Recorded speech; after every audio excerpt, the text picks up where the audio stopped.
कहानी की शुरुआत एक सुनसान सड़क के किनारे पलटी हुई एक क्रैश कार से होती है। कार बुरी तरह डैमेज हो चुकी थी और उसके अंदर से एक मास्क लगाया हुआ आदमी बाहर आया। उसके हाथ में एक भारी बैग था। फिर वो कार के पेट्रोल टैंक को खोलकर पूरा फ्यूल जमीन पर बहाता है। फिर कुछ दूर जाकर उसने पेट्रोल टैंक पर गोली चला दी, लेकिन उसकी कोशिश नाकाम हो गई और कार में आग नहीं लगती। तब मास्क लगाया हुआ आदमी लंगड़ाते हुए उस जगह से निकल गया। फिर बाद में कहानी माइक नाम के एक आदमी पर आई। ये सुबह होने से पहले का समय है और माइक एक फेरी पकड़कर दूसरे शहर जा रहा था। शहर पहुंचते ही वो सीधे कार रेंटल ऑफिस में गया और कार किराए पर लेने के लिए कैश देने लगा, लेकिन काउंटर पर मौजूद आदमी कैश लेने से मना कर देता है क्योंकि वहाँ बस क्रेडिट कार्ड से पेमेंट होती है। तब माइक उसे समझाता है कि वो यहाँ एक लड़की से मिलने आया है और किसी वजह से क्रेडिट कार्ड इस्तेमाल नहीं कर सकता। उसकी बात सुनकर काउंटर वाला आदमी हंसने लगा। अब वो खुद भी एक आदमी था, इसीलिए उसने कैश ले लिया।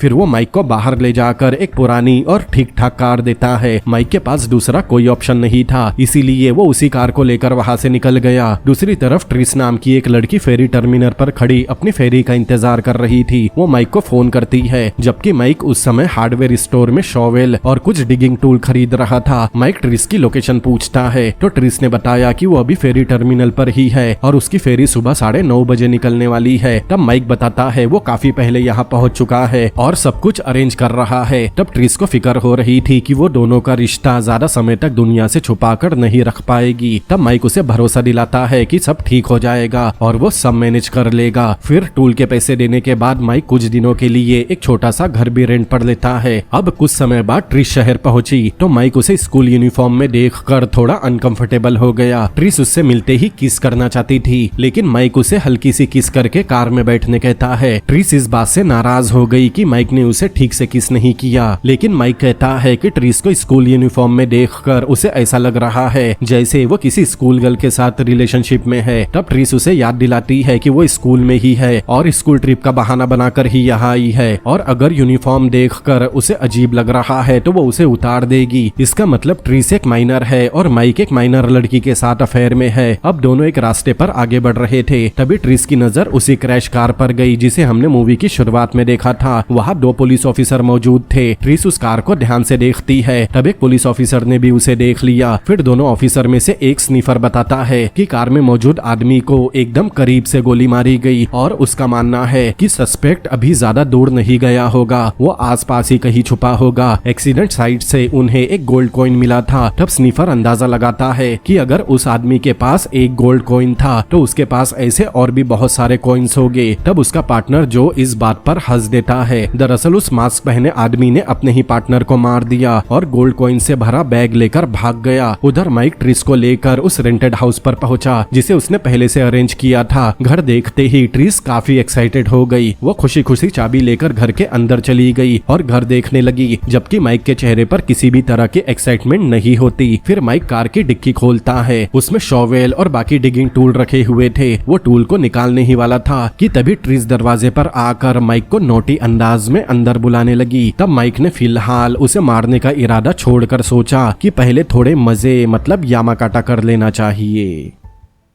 फिर माइक के अंदर जाते ही ट्रिस अपने कपड़े उतारने लगी और माइक ने भी अपने कपड़े उतार दिए, लेकिन तभी अचानक दोनों को एक अजीब सी आवाज सुनाई दी। ट्रिस घबरा गई और सोचने लगी कि ये आवाज कहाँ से आ रही है। माइक को भी कुछ समझ नहीं आता। फिर दोनों धीरे धीरे आवाज की तरफ बढ़ने लगे। तब उन्हें पता चला कि हवा की वजह से पिछला दरवाजा दीवार से टकरा रहा था। शायद पिछले रेंटर ने उसे लॉक करना भूल गया हो, लेकिन उसका कांच टूटा हुआ था और तभी ट्रिस को जमीन पर पैरों के निशान दिखाई दिए। तब उन्हें शक होता है कि घर के अंदर और भी कोई मौजूद है। दोनों डरते हुए सीढ़ियों से ऊपर जाने लगे। फिर ऊपर जाने के बाद बाथरूम में उन्होंने एक आदमी को टॉयलेट पर बेहोश हालत में बैठा देखा। माइक उसे जगाने की कोशिश करने लगा, लेकिन वो कोई रिस्पॉन्स नहीं देता। तभी उसकी नजर पास पड़ी एक गन पर गई और ट्रिस पास रखे एक बैग को खोलती है और उसके अंदर देखकर दोनों के होश उड़ गए क्योंकि पूरा बैग गोल्ड कॉइन से भरा हुआ था। कुछ देर तक दोनों कुछ बोल ही नहीं पाते। फिर नीचे आकर ट्रिस जल्दी से पर्दे बंद करती है ताकि बाहर से कोई अंदर न देख सके। इसको कपड़े उतारते समय पर्दों की याद नहीं आई। जबकि माइक गोल्ड कॉइन्स गिनना शुरू करता है। गिनती पूरी होने पर पता चला कि बैग में 1786 गोल्ड कॉइन है। अगर एक कॉइन की कीमत कम से कम $1000 भी हो और अगर उनकी हिस्टोरिकल वैल्यू ज्यादा हुई तो पूरी दौलत की कीमत मल्टी मिलियंस डॉलर में होगी। तब ट्रिस को शक होता है कि ऊपर पड़ा आदमी शायद यही गोल्ड कॉइन चुरा कर भाग रहा था और पुलिस उसके ही पीछे थी। तब ट्रिस तुरंत पुलिस को फोन करने लगी, लेकिन माइक उसे रोकता है। माइक समझाता है कि इतनी बड़ी दौलत उनकी पूरी जिंदगी बदल सकती है। अगर उनके पास इतना पैसा आ जाए तो वो अपनी वाइफ को छोड़कर ट्रिस के साथ नई जिंदगी शुरू कर सकता है और उनकी सारी परेशानियां हमेशा के लिए खत्म हो सकती है। अब ट्रिस के सामने सबसे बड़ी प्रॉब्लम ऊपर पड़े उस आदमी की है। वो पूछती है कि उसकी बॉडी का क्या करेंगे। माइक बताता है कि वो उस आदमी को यही नहीं छोड़ सकते क्योंकि घर उसी के नाम पर रेंटेड है। अगर बाद में बॉडी मिल गई तो पुलिस सीधा माइक तक पहुंच जाएगी। इसीलिए माइक एक प्लान बनाता है कि डेड बॉडी को घर के पीछे खुले मैदान में दफना दिया जाए। तब ट्रिस भी इस प्लान के लिए तैयार हो गई क्योंकि उसे लगता है कि शायद अब दोनों को साथ रहने का मौका मिल जाएगा और वो हमेशा घर में आकर सबसे पहले अपने कपड़े उतारेगी। लेकिन तभी उसके मन में एक सवाल आया कि माइक के पास पहले से डिगिंग टूल क्या कर रहे थे। माइक थोड़ी देर के लिए घबरा गया लेकिन फिर झूठ बोल दिया कि हार्डवेयर स्टोर में सेल लगी थी, इसीलिए उसने टूल बिना सोचे समझे खरीद लिए। ट्रिस को उसकी बात थोड़ी अजीब लगी लेकिन वो ज्यादा सवाल नहीं करती। माइक सेफ्टी के लिए उस आदमी की गन अपने पास रख लेता है। फिर दोनों बैग को एक डस्टबिन में छुपा देते हैं। सीरियसली इन लोगों को और कोई अच्छी जगह नहीं मिली ताकि बाहर से किसी को गोल्ड दिखाई न दे। फिर दोनों बाहर गए और माइक अपने पास कार की चाबी ढूंढने लगा। तब उसे याद आया कि कार की चाबी तो ट्रिस के पास है। फिर ट्रिस ट्रंक खोलती है और दोनों शॉवेल और बाकी टूल निकालकर घर के पीछे खुले मैदान में चले गए। वहाँ दोनों एक कब्र खोदना शुरू करते हैं लेकिन उन्हें अंदाजा नहीं था कि जिस आदमी को वो मरा हुआ समझ रहे थे वो असल में जिंदा है। उसका नाम विंसेंट है। एक्सीडेंट में घायल होने के बाद विंसेंट किसी तरह बच गया था। फिलहाल उसके शरीर पर बहुत सारी चोटें लगी थी और उसके पैर में भी गंभीर चोट लगी है। वो दर्द को सहते हुए धीरे धीरे सीढ़ियों से नीचे आता है और सबसे पहले उस बैग को ढूंढता है लेकिन गोल्ड कॉइन्स वहाँ से गायब थे। अपने घायल पैर को संभालने के लिए विंसेंट लकड़ी के टुकड़ों की मदद से एक स्प्लिंग बनाता है। फिर उसने बाहर देखा तो उसे माइक और ट्रिस कब्र खोदते हुए दिखाई दिए। तब विंसेंट ने एक और शॉकिंग चीज देखी। दरअसल माइक पीछे से आकर कुदाली से ट्रिस को मारने वाला था लेकिन आखिरी सेकंड में उसने खुद को रोक लिया। इससे पता चलता है कि माइक के अंदर ट्रिस के लिए गुस्सा और फ्रस्ट्रेशन दोनों भरा हुआ है, जबकि ट्रिस उससे सच्चा प्यार करती है और उसे पता ही नहीं कि वो खुद की ही कब्र खोद रही थी।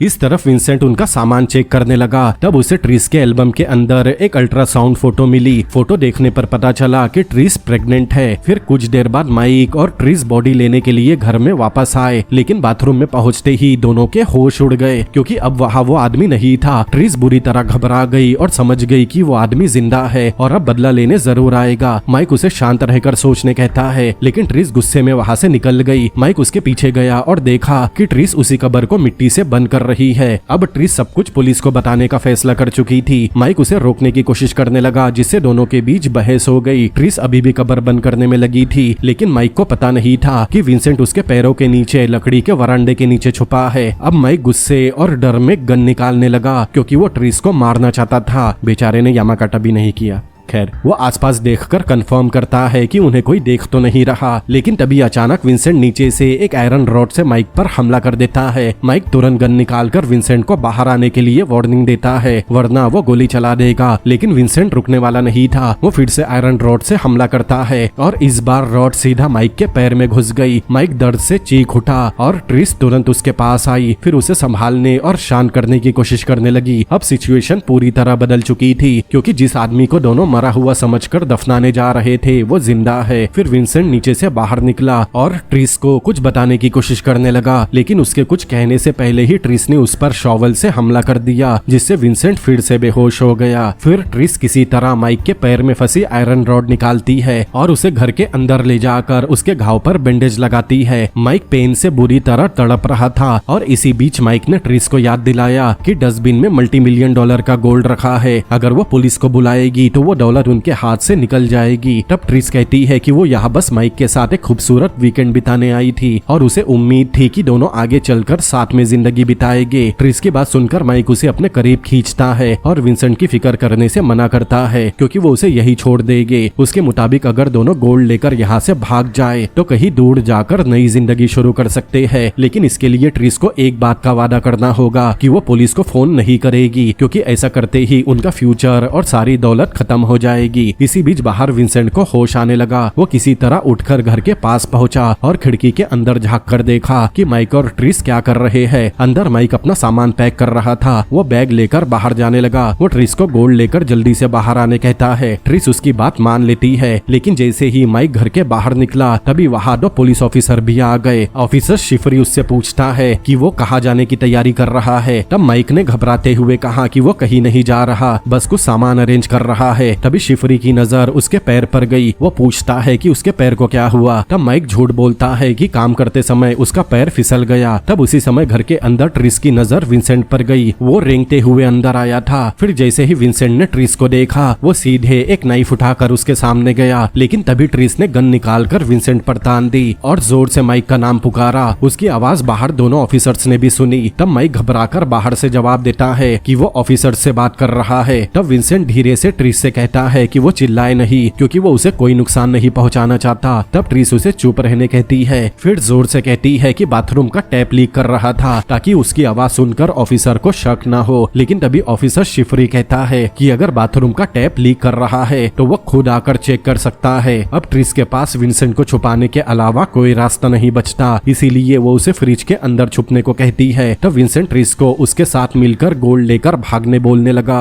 वो उसे बहकाने की कोशिश कर रहा था, लेकिन ट्रिस फिर से गन उसकी तरफ तान देती है और उसे चुपचाप फ्रिज के अंदर जाने कहती है। फ्रिज के अंदर जाते समय उसने ट्रिस से पूछा कि उसका होने वाला बच्चा लड़का है या लड़की। ट्रिस ये सुनकर हैरान रह गई। वो सोचने लगी कि विंसेंट को उसकी प्रेगनेंसी के बारे में कैसे पता चला। विंसेंट बताता है कि उसने ट्रिस के बैग में अल्ट्रासाउंड की फोटो देखी थी। तब ट्रिस बताती है कि दूसरे स्कैन के बाद पता चलेगा कि बच्चा बॉय है या गर्ल। विंसेंट उसे प्रेगनेंसी के लिए कांग्रेचुलेट करता है और उसकी टोन अचानक काफी सॉफ्ट और वार्म हो गई। विंसेंट का ये बदला हुआ बिहेवियर ट्रिस को अजीब और अच्छा भी लगा और उसके अंदर इंसानियत दिखाई देने लगी। लेकिन फिर भी ट्रिस ने फ्रिज का डोर बंद कर दिया। अब कुछ देर बाद दोनों पुलिस ऑफिसर माइक के साथ घर के अंदर आ गए। ऑफिसर बाथरूम के टैप के बारे में पूछने लगे। तब घबराए बिना ट्रिस झूठ बोल देती है कि उसने टैप ठीक कर दिया। तभी ऑफिसर शिफरी उस कार एक्सीडेंट का जिक्र करता है जिसे माइक और ट्रिस ने रास्ते में देखा था। ट्रिस बताती है कि उसने एक्सीडेंट देखा था और वो जानना चाहती है कि क्या उसमें कोई घायल हुआ था। ऑफिसर शिफरी कहता है कि पुलिस एक बहुत खतरनाक क्रिमिनल को ढूंढ रही है जो एक्सीडेंट के समय जिंदा बच गया और शायद इसी इलाके में कहीं छुपा है। फिर वो दोनों से पूछता है कि क्या उन्होंने आसपास कुछ सस्पिशियस देखा था, लेकिन माइक और ट्रिस ने मना कर दिया कि उन्होंने कुछ भी अजीब नहीं देखा। अब कुछ देर बाद ऑफिसर घर से बाहर चले गए, लेकिन बाहर जाते ही ऑफिसर जो अपने साथी से कहता है कि उसे पूरा यकीन है कि वो क्रिमिनल अभी भी आसपास ही छुपा है। शिफरी भी सोचने लगा कि कहीं ऐसा तो नहीं कि उस क्रिमिनल ने अपना गोल्ड माइक और ट्रिस के साथ शेयर कर दिया हो, लेकिन अगले ही पल उसे ऐसा नहीं लगता क्योंकि जो आदमी गोल्ड के लिए अपने ही पार्टनर को मार सकता है वो किसी दूसरे के साथ गोल्ड बांटने की बजाय उन्हें भी मार देगा। शिफरी जोई को एक और बात बताता है। दरअसल उसे शक है कि माइक किसी माइनर लड़की के साथ था और ये अपने आप में एक बहुत सीरियस क्राइम है, इसीलिए उनका प्लान है कि वो अगले दिन वापस आकर माइक को गिरफ्तार करेंगे। फिर दोनों ऑफिसर वहां से चले गए।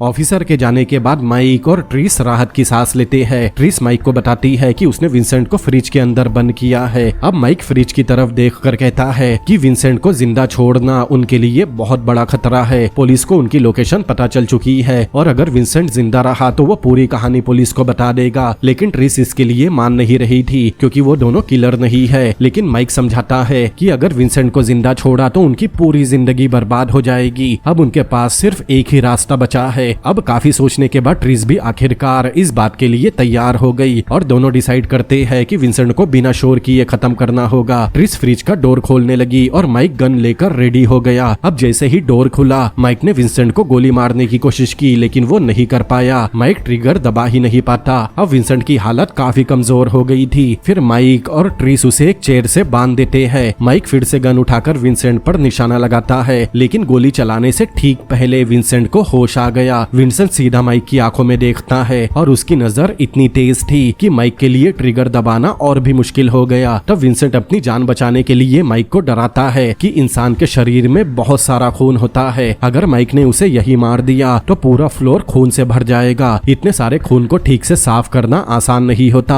और पुलिस को तुरंत शक हो जाएगा। विंसेंट बताता है कि उसे बेसिक इन्वेस्टिगेशन टेक्निक की अच्छी जानकारी है और वो जानता है कि पुलिस किसी क्राइम सीन से एविडेंस कैसे निकालती है। तब माइक बार बार खुद को तैयार करने की कोशिश कर रहा था, लेकिन हर बार उसका हाथ रुक जाता है। आखिरकार वो गन नीचे कर देता है और एक तरफ जाकर फ्रस्ट्रेशन में रोने लगा। ट्रिस उसे संभालने की कोशिश करती है और भरोसा दिलाती है कि वो दोनों किसी न किसी तरह से इस सिचुएशन से निकल जाएंगे, लेकिन माइक पूरी तरह टूट गया था। वो कहता है कि वो अपनी वाइफ और बच्चों के पास वापस घर जाना चाहता है। अब उसे समझ में आने लगा है कि गोल्ड की लालच में दोनों जो कर रहे हैं वो पूरी तरह मैडनेस है। उसकी एक फैमिली है और वो अपने ही हाथों से उनकी जिंदगी बर्बाद कर रहा है। तब माइक की ये बात सुनकर ट्रिस अचानक खड़ी हो गई और उसे अपनी सबसे बड़ी बात बताई कि वो प्रेग्नेंट है। माइक ये सुनकर पूरी तरह शॉक रह गया। उसे समझ नहीं आता कि ये कब और कैसे हुआ। अबे कैसे हुआ? तेको नहीं पता कैसे होता है? वो तुरंत शक करता है कि वो बच्चा उसका नहीं हो सकता, लेकिन ट्रिस साफ करती है कि ये बच्चा उसी का है और उसके अलावा और किसी का हो ही नहीं सकता।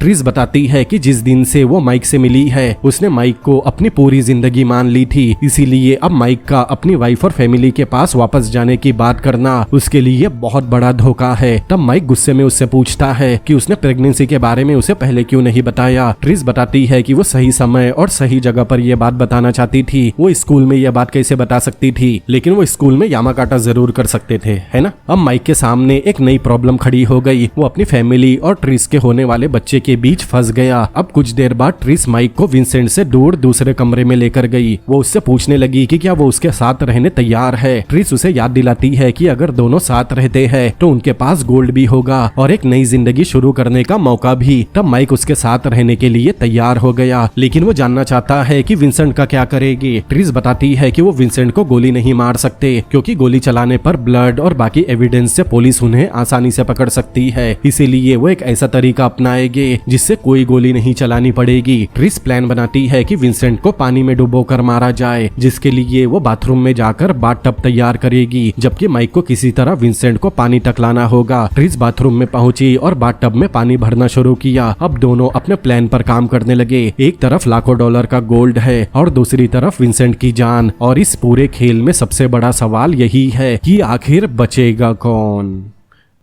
इस तरफ माइक विंसेंट के पास गया। विंसेंट उसके इरादे समझ गया था और उससे जानना चाहता था कि क्या सच में वो उसे मारने वाला है। माइक पहले इस बात से इनकार करने की कोशिश करने लगा, लेकिन विंसेंट उसकी बात पूरी होने से पहले ही उन सारी चीजों का जिक्र करता है जिससे उसे माइक की असली प्लानिंग समझ आ गई थी। विंसेंट बताता है कि ट्रिस जब यहाँ आई थी तो उसके पास पहले से पूरा लगेज बैग था, जबकि माइक बस नए कपड़े पहन कर आया था। उसके कपड़ों पर अभी भी प्राइस टैग लगा है। इसका साफ मतलब था कि माइक ने वो ड्रेस यहाँ आने के बाद खरीदा था। विंसेंट को माइक के खरीदे गए डिगिंग टूल के बिल्स भी मिले थे। अब क्योंकि माइक को पहले से तो पता नहीं था कि विंसेंट इस घर में होगा, इसीलिए ये टूल माइक ने विंसेंट के लिए नहीं लाए थे। विंसेंट समझ गया था कि माइक का असली प्लान ट्रिस को मारकर उसे जमीन में दफनाना था, ताकि वो आराम से अपनी वाइफ और फैमिली के पास वापस लौट सके। विंसेंट ये भी बताता है कि जब माइक और ट्रिस कब्र खोद रहे थे तब माइक ने ट्रिस पर हमला करने की कोशिश की थी। दूसरी तरफ ट्रिस बाथरूम में बाथटब में पानी भर रही थी और इसी दौरान वो चुपके से अपनी माँ को फोन करती है। इस तरफ विंसेंट माइक पर और दबाव डालने लगा।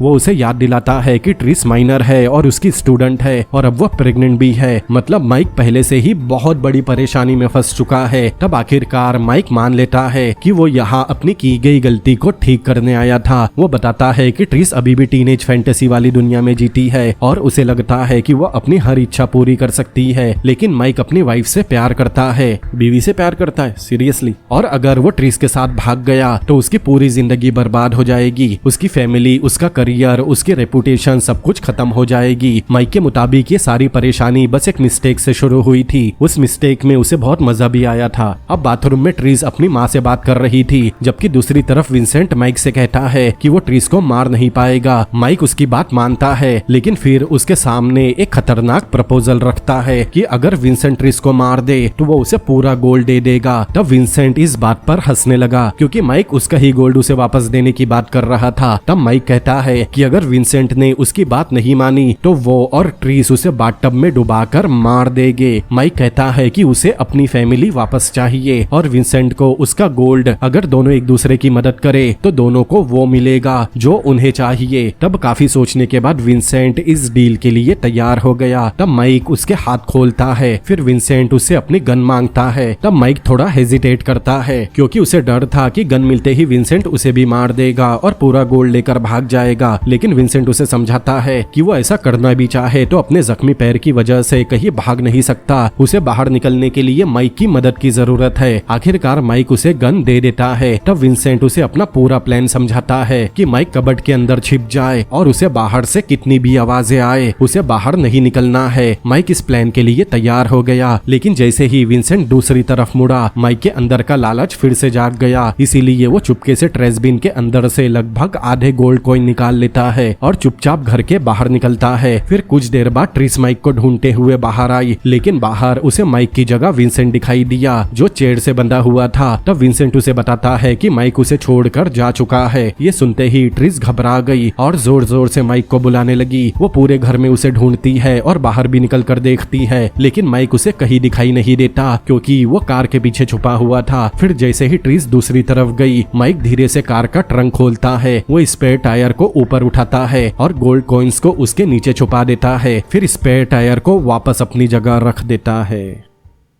दूसरी तरफ ट्रिस वापस घर के अंदर आई और विंसेंट पर गुस्से में हमला करने लगी। वो उससे जानना चाहती थी कि उसने माइक के साथ क्या किया, लेकिन विंसेंट उसे समझाता है कि उसे ये नहीं पूछना चाहिए कि उसने माइक के साथ क्या किया, बल्कि ये सोचना चाहिए कि माइक उसे छोड़कर क्यों चला गया। विंसेंट बताता है कि माइक गोल्ड का आधा हिस्सा लेकर भाग चुका है और ट्रिस को यही अकेला छोड़ दिया। ट्रिस को पहले इस बात पर भरोसा नहीं होता, लेकिन जब वो ट्रेश बिन चेक करती है तो सच में गोल्ड कॉइन्स का बैग खाली था। तब विंसेंट गन लेकर उसके सामने आ गया और ट्रिस को बाकी गोल्ड निकालने को कहा। तब ट्रिस डरते हुए गोल्ड का बैग बाहर निकालती है और अपनी जान बचाने के लिए मिन्नतें करने लगी। वो विंसेंट से कहती है कि अगर वो उसे छोड़ दे तो वो पूरा गोल्ड उसे दे देगी। इस दौरान माइक कबर्ड के अंदर छुपकर सब कुछ देख रहा था। तब विंसेंट ट्रिस को बताता है कि माइक ने ही उसे ट्रिस को मारने के लिए कहा था और बदले में पूरा गोल्ड देने का वादा किया था, लेकिन ट्रिस इस बात को मानने के लिए तैयार नहीं होती। वो विंसेंट को बार बार कहती है कि वो प्रेग्नेंट है और मरना नहीं चाहती। तब डर और सदमे में ट्रिस रोने लगी। तब विंसेंट धीरे धीरे उसके पास गया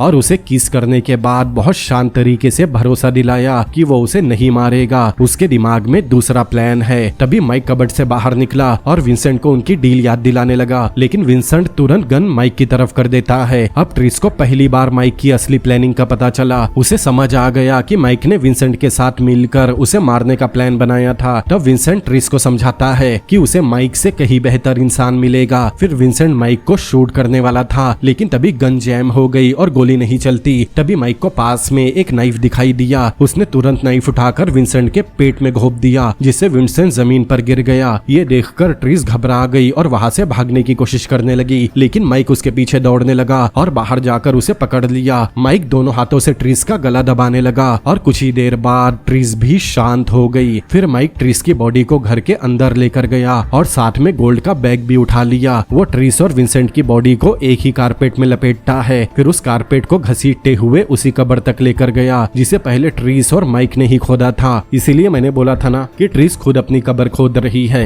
फिर माइक दोनों की बॉडीज को उसी कब्र में डालकर उसे मिट्टी से ढक देता है। अब थोड़ी देर बाद माइक घर के फ्लोर को इतनी अच्छी तरह से साफ करता है कि वहाँ खून का कोई निशान बाकी न रहे। इसके बाद वो ट्रिस के कपड़े और अल्ट्रासाउंड पिक्चर को भी जला देता है ताकि प्रेगनेंसी से जुड़ा कोई भी एविडेंस बाकी ना बचे। लेकिन माइक को पता नहीं होता कि उसकी सबसे बड़ी गलती अभी भी बाकी है। दरअसल जमीन के नीचे ट्रिस को होश आने लगा। असल में वो मरी नहीं थी, बल्कि गला दबाने की वजह से बेहोश हो गई थी। ट्रिस अपनी आंखें खोलती है और फोन की फ्लैशलाइट ऑन करती है। तब उसे कारपेट के अंदर पर विंसेंट की डेड बॉडी दिखाई दी। ये देखकर ट्रिस डर के मारे चिल्लाने लगी। वो ऊपर चढ़ने की कोशिश करती है, लेकिन मिट्टी इतनी ज्यादा थी कि उसके लिए बाहर निकलना इम्पॉसिबल था। कुछ समय बाद सुबह हो गई। माइक गोल्ड लेकर वहाँ से निकलने की तैयारी कर रहा था। वो कार के पास गया, लेकिन तभी उसे याद आता है कि कार की चाबी तो ट्रिस के पास थी। अपनी इस गलती पर माइक को खुद पर बहुत गुस्सा आता है। अब माइक वापस कब्र के पास गया ताकि ट्रिस के पास से कार की चाबी निकाल सके। दूसरी तरफ जमीन के नीचे ट्रिस लगातार बाहर निकलने की कोशिश कर रही थी। तभी उसे ऊपर से किसी के खोदने की आवाज सुनाई दी। तब अंधेरे में उसका हाथ विंसेंट की गन से टकराया जो कारपेट के अंदर पड़ी थी। तब ट्रिस गन उठा लेती है और उसी जगह उसे एक बुलेट भी मिल गई। वो बुलेट को गन में लोड करती है। फिर वो सही मौके का इंतजार करने लगी।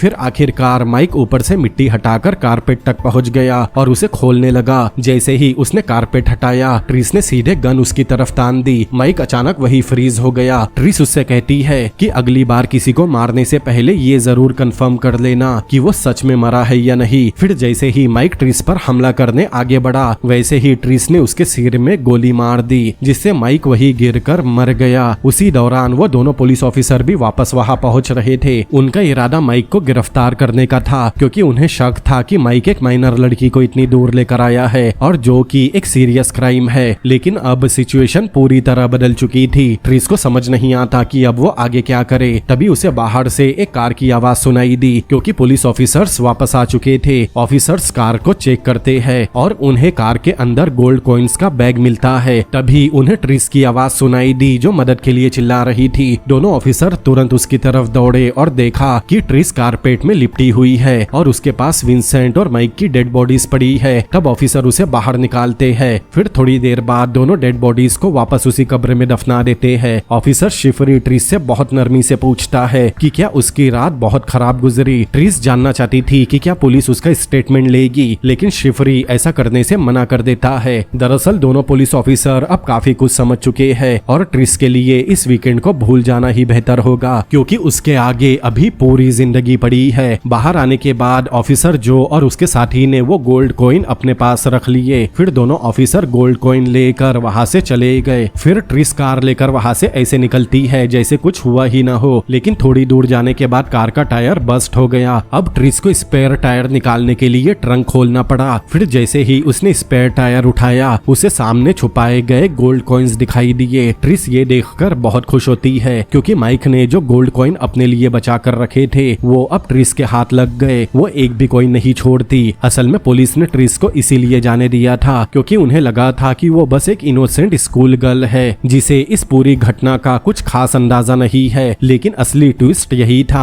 आखिर में ट्रिस ही सबसे बड़ी विनर बनी थी। माइक ने अपनी फैमिली, करियर और जिंदगी सब कुछ खो दी। विंसेंट ने भी अपनी जान गंवा दी, जबकि ट्रिस ना कि बस जिंदा बची बल्कि माइक का छुपाया हुआ गोल्ड भी उसे मिल गया। और इसी अनएक्सपेक्टेड ट्विस्ट के साथ मूवी भी यही खत्म होती है। तो दोस्तों, कैसी लगी आपको ये मूवी मुझे कमेंट करके जरूर बताएं। अगर आपको ये मूवी और मेरा एक्सप्लेनेशन पसंद आया हो तो इस मूवी को लाइक करें, अपने दोस्तों के साथ शेयर करें और ऐसी और भी अमेजिंग मूवीज के एक्सप्लेनेशन देखने के लिए मेरे चैनल को सब्सक्राइब करें। तो मिलते हैं अगली बार किसी और अमेजिंग मूवी के एक्सप्लेनेशन के साथ। Peace out.